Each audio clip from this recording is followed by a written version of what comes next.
달을 잃은 연평의 영웅이 보훈부 차관이 됐습니다. 오늘 용산 대통령실이 일부 개각을 발표했는데요. 먼저 저희가 준비한 화면부터 만나보겠습니다. 이제 제1연평해전은 누가 봐도 영광스러운 승리의 역사이자 조국의 바다를 지켜냈던 자랑스러운 전사로 자리매김하게 되었습니다.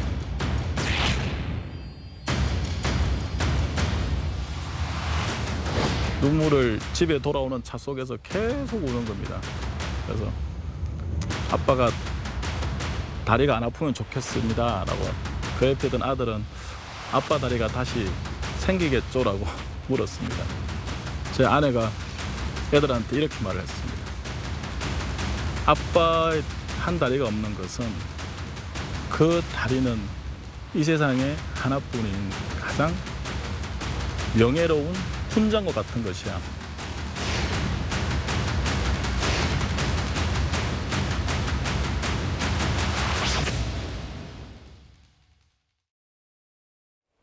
동료들의 얼굴 앞에서 저렇게 과거에 논시를 불켰던 이희환, 과거 이휘환 해군대령 신임 보훈부 차관에 임명이 됐습니다. 제2연평해전 승전의 주역이고 달을 잃은 중상에도 20여 분간 교전을 지휘한 현역 군인 가운데 유일한 충무 무공훈장 수훈자입니다. 하나하나 만나볼 텐데 먼저 신지혜 의원님. 네. 대통령실 혹은 대통령의 이번 보훈부 차관 인사는 여러 의미가 있을 것 같은데요. 어떻게 평가를 하시겠습니까? 윤 대통령께서요, 기회가 있을 때마다 대한민국은 우리 국군뿐만 아니라 6.25 때 우리를 도와주러 온 미국을 비롯한 16개국 그분들의 피 묻은 전투복 위에 만들어진 나라다. 지켜진 나라다. 그런 표현을 쓰고 있는데 이 이희환 신임 보훈부 차관 같은 경우에는 본인 자체가 이제 보훈 대상인데요. 그런데 이제 보훈부 차관으로 발탁이 된 거죠. 진정한 군인 정신을 보여준 그런 인물이고요. 그래서 이제 보훈이라고 하는 것이 이제까지 기존에 이제 박민식 장관도 잘 해왔습니다만은 저렇게 보훈의 대상이 되는 분이 행정 책임을 맡게 되면요. 훨씬 더 이게 진정성이 있고요. 와닿는 그런 보훈 행정이 되지 않을까. 그리고 이제 평상시 대통령이 강조하는 영웅이 대접받는 나라.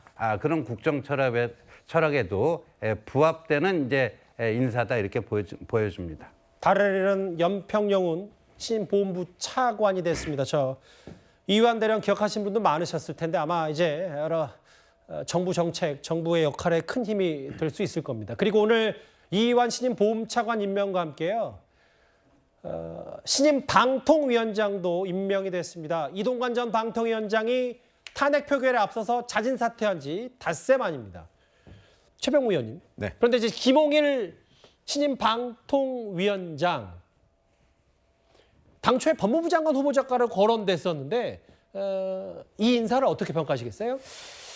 이동관 방송통신위원장이 사표를 낸 이후에 사실 닷새 만에 지금 거의 전격적으로 이루어진 인사라고 보여지죠. 방송통신위원회가 이제 총선을 앞두고 사실상 업무 공백 상태에 빠지니까 그 공백을 최대 한도로 줄여보겠다. 이런 의지의 표현으로 보입니다. 더군다나 이제 인사청문회 이런 것도 앞으로 치러야 될 텐데 그런 데에서도 그 인사청문회를 통과할 수 있는 인물 이런 것들을 빠르게 신속하게 지명을 하다 보니까 이제 결국은 국민권익위원장으로서 취임한 지 얼마 되지도 않았잖아요. 예. 그러니까 그런 인물을 이제 방송통신위원장으로 지명을 하게 됐는데 다만 이제 국민권익위원장으로 가서 업무 파악도 제대로 안 된 사람을 또 이렇게 돌려막게 하느냐 하는 그런 부담.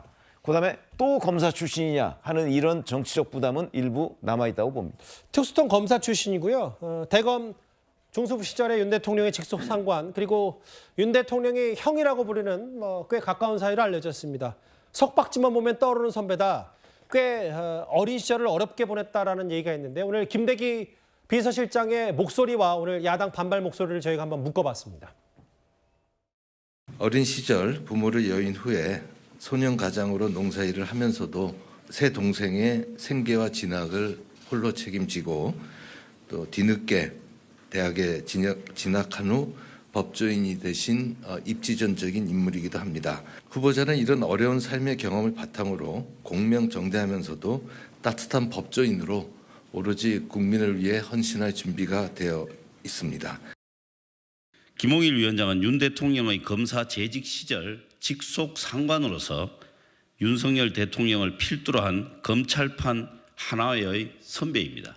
더불어민주당은 국민의 명령을 받들어 윤석열 정권의 방송 장악을 기필코 저지하겠습니다. 오늘 대통령 비서실장이 이제 불우했던 어린 시절을 딛고 나중에 검사로서 혹은 이제 방통통신위원장 역할을 수행하려 한다는 얘기했는데 야당 극렬 반발했거든요. 어떻게 평가하셨습니까?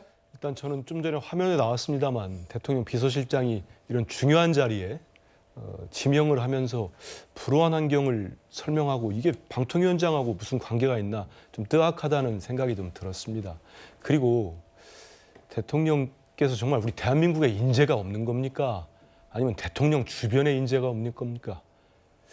다시 또 이렇게 특수부 검사 출신 선배를 국민권익위원장 가신 지가 5개월도 안 됐습니다만 업무 파악도 제대로 안 됐을 거예요. 이제 막 일을 시작할 텐데 이분을 다시 뽑아다가 방통위원장을 임명한다는 건 이건 저는 상당히 부적절한 인사 같습니다. 오죽하면은 여당의 국민의힘의 가방위원은 이분이 이제 인사청문회를 하는 국회 상임위입니다. 가방위원이 자기는 자신이 없다. 이분 인사청문회를 어떻게 방어할 수 있는 그러면서 대통령한테 재고되려고 요구까지 했더라고요. 누굽니까? 근데 실명이? 허은하 의원이 그렇게 예. 하셨더라고요. 그래서 저는 여야 모두가 이렇게 부적절한 인사라고 보는 거 아니겠습니까?